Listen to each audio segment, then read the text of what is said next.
todos! Aqui é a professora Jéssica. Tudo bem com vocês? Nesse vídeo eu trago o resumo da obra da autora Vera Maria Cadaú, Direitos Humanos, Educação e Interculturalidade, as tensões entre igualdade e diferença para o processo seletivo simplificado do Estado de São Paulo e também para o concurso de Cajamar. Antes de mais nada, se você é novo ou nova aqui no canal, inscreva-se, deixe o seu like e compartilhe o vídeo para o conhecimento chegar a mais pessoas. Eu vou deixar na descrição do vídeo o link do material que será apresentado. Vamos lá para o resumo? Começando o resumo aqui dessa obra da Vera Maria Cadaú, Direitos Humanos, que está sendo muito recorrente em vários concursos de várias bancas, FUNESP, IDEPAC, RBO, IBAN, enfim. Por isso que eu trago o resumo aqui nesse vídeo. E o que esse livro vai tratar? Das relações, do currículo e também entre o professor, os estudantes e a questão dos direitos humanos. A relação entre questões relativas à justiça, redistribuição, superação das desigualdades e democratização de oportunidades e as referidas aos reconhecimentos de diferentes grupos culturais se faz cada vez mais estreita. Portanto, a partir da democratização da educação, temos vários tipos de diversidades dentro da escola, que a escola precisa incluir, mas será que realmente está tendo essa inclusão? Será que esses grupos culturais estão inseridos no contexto escolar de maneira harmoniosa ou esses grupos existem conflitos? Nesse sentido, a problemática dos direitos humanos, muitas vezes entendidos como direitos exclusivamente individuais e fundamentalmente civis e políticos, amplia-se cada vez mais. Afirma-se a importância dos direitos coletivos, culturais e ambientais. Então, trazer essa questão dos direitos humanos para o ambiente escolar, pois não é algo só individual, fora da escola, é um direito tanto individual como também coletivo.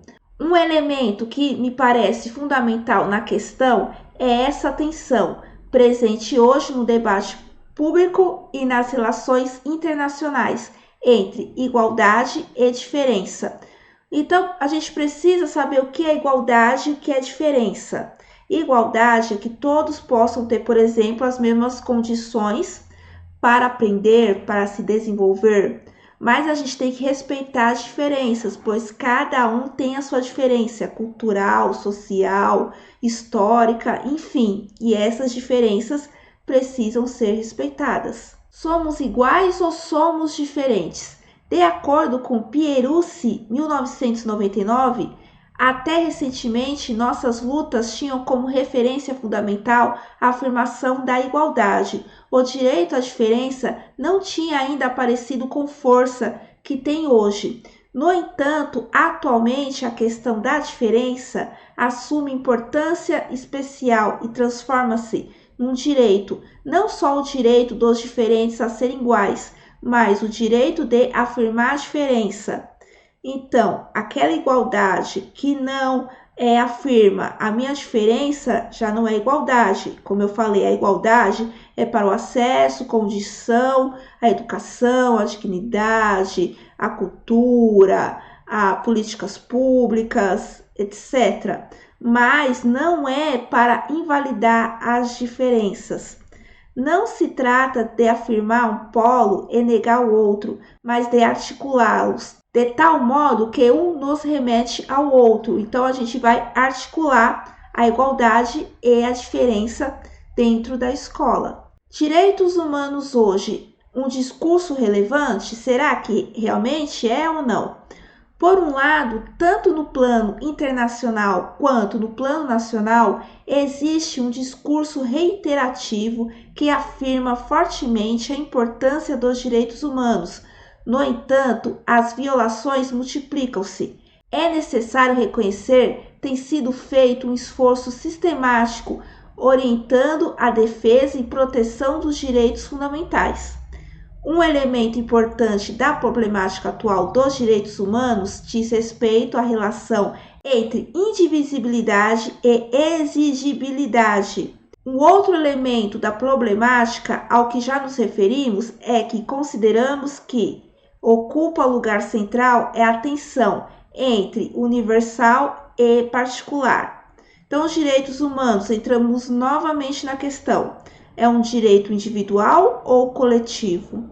Para que os direitos humanos possam verdadeiramente ser ressignificados hoje, numa perspectiva que não nega as suas raízes, não nega a sua história, mas que trazê-los para a problemática de hoje, eles terão que passar por um processo de reconceitualização. Essa passagem supõe algumas premissas. A primeira é a superação do debate entre o universalismo e o relativismo cultural. Todas as culturas ou grupos culturais têm valores e ideias, elementos fundamentais que aspiram a comunicar a outros e universalizar, mas o universalismo é incorreto enquanto uma única cultura predomine e queira se impor a todos. Então eu vou dar um exemplo. Não são todos os povos indígenas, mas alguns povos têm a cultura de, por exemplo, quando nasce uma criança gêmea ou com deficiência, eles não aceitarem. Eu não vou falar o resto porque eu não quero que esse vídeo caia aqui do YouTube. Mas vocês já sabem mais ou menos o que eu quero dizer. E a cultura do branco ocidental condena esse tipo de ação. Porém, por mais que não seja da nossa cultura e a gente condene essa situação, a gente não pode impor a nossa cultura a esses certos povos indígenas que têm essa questão. A gente deve respeitar a cultura deles. A gente tem a nossa e eles têm a deles. Não é questão de impor, por mais que a gente pense que é um absurdo. A gente pensa que é um absurdo porque a nossa cultura não é assim. Mas a gente tem que entender que é a cultura deles. Então, essa seria a explicação da questão do universalismo e a relativismo cultural. A segunda é que todas as culturas possuem concepções da dignidade humana. Nem todos os grupos culturais conhecem ou usam a expressão direitos humanos, mas isso não quer dizer que não tenha uma ideia de dignidade humana. Só que cada cultura terá sua interpretação, seu modo de justiça, enfim, sobre a dignidade humana. Terceira, todas as culturas são incompletas e problemáticas nas suas concepções de dignidade humana. O branco ocidental vê essas problemáticas nesses certos povos indígenas que têm essa problemática com essas crianças, como também os povos indígenas têm problemáticas com as culturas ocidentais, brancas. Por exemplo, na obra do Tornando-se Selvagem, aqui do processo seletivo simplificado, tem a crítica. Os povos civilizados chamam os povos indígenas de selvagens, mas quem está destruindo a natureza, o meio ambiente, é os civilizados e não os selvagens. Quem está protegendo a natureza são os considerados, entre aspas, selvagens. Então, sempre uma cultura vai ver uma problemática na outra cultura. Quarta, nenhuma cultura é monolítica. Todas as culturas comportam versões diferentes da dignidade humana. Quinta, todas as culturas tendem a distribuir as pessoas e os grupos sociais entre dois princípios competitivos de presença hierárquica: princípio da igualdade e princípio da diferença. Então, igualdade para aqueles considerados no padrão da cultura e aqueles que não estão no padrão daquela cultura, a diferença. As diferentes abordagens do multiculturalismo. Para avançar na reflexão sobre o multiculturalismo, considero que um primeiro passo nessa direção é distinguir duas abordagens fundamentais, uma descritiva e outra prescritiva. A primeira afirma ser o multiculturalismo uma característica das sociedades atuais. Vivemos em sociedades multiculturais. Podemos afirmar que as configurações multiculturais dependem de cada contexto histórico, político e sociocultural. E a partir daí desse contexto histórico, político e sociocultural é que tem influências de outras culturas dentro de uma cultura. A perspectiva prescritiva entende o multiculturalismo não simplesmente como um dado da realidade, mas como uma maneira de atuar, de intervir, de transformar a dinâmica social. Trata-se de um projeto, de um modo de trabalhar as relações culturais numa determinada sociedade e de conceber políticas públicas nessa direção. Se na descritiva é apenas uma influência, na prescritiva não é só a influência. Ela vai transformar, intervir e transformar a dinâmica dessa sociedade, que vai se tornar uma sociedade multiculturalista. Há três perspectivas que considero fundamentais que estão na base das diversas propostas: o multiculturalismo assimilacionista, o multiculturalismo diferencialista ou monoculturalismo plural e o multiculturalismo interativo, também denominado interculturalidade. A abordagem assimilacionista, que inclusive caiu no último concurso de professor do Estado de São Paulo, parte da afirmação de que vivemos numa sociedade multicultural, no sentido descritivo. Nessa sociedade multicultural, todos não têm as mesmas oportunidades, daí vem a desigualdade. Não existe igualdade de oportunidades.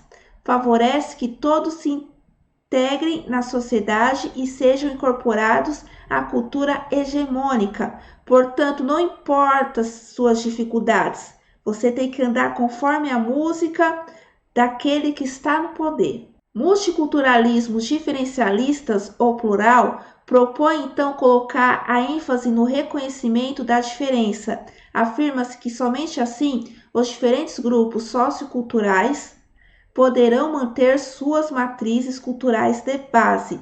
Algumas dessas posições nessa linha determinam por ter uma visão estática e essencialista da formação das identidades culturais. Portanto, aqui não se reconhece a influência de outras culturas na sua cultura. Essas duas posições são as mais desenvolvidas nas sociedades em que vivemos. Algumas vezes convivem de maneira tensa e conflitiva. A perspectiva intercultural. Dentre as principais características desta perspectiva está a promoção deliberada da inter-relação entre diferentes grupos culturais presentes em uma determinada sociedade, a integração. Nesse sentido, essa posição situa-se em confronto com todas as visões diferencialistas, que favorecem processos radicais de afirmação de identidades culturais específicas, assim como as perspectivas assimilacionistas, que não valorizam a explicitação da riqueza das diferenças culturais. Portanto, eu tenho a minha cultura, eu não vou abandonar minha cultura, eu posso ter divergências e não aceitar certas coisas de outras culturas, mas eu vou respeitar. E também eu vou dar espaço para essas outras culturas também se valorizarem. Eu não vou ficar só na minha cultura, precisa ter espaço, as outras também. Concebe as culturas em um contínuo processo de elaboração, de construção e reconstrução. Certamente cada cultura tem suas raízes, mas essas raízes são históricas e dinâmicas, não fixam as pessoas em determinado padrão cultural. A hibridização cultural é um elemento importante para levar em consideração na dinâmica dos diferentes grupos socioculturais. Sempre que a humanidade pretendeu promover a pureza cultural e étnica, as consequências foram trágicas: genocídio, holocausto, eliminação, negação do outro. A consciência dos mecanismos de poder que permeiam as relações culturais constitui outra característica dessa perspectiva. A perspectiva intercultural que defendo quer promover uma educação para o reconhecimento do outro, para o diálogo entre os diferentes grupos sociais e culturais. Interculturalidade e educação em direitos humanos, principais desafios.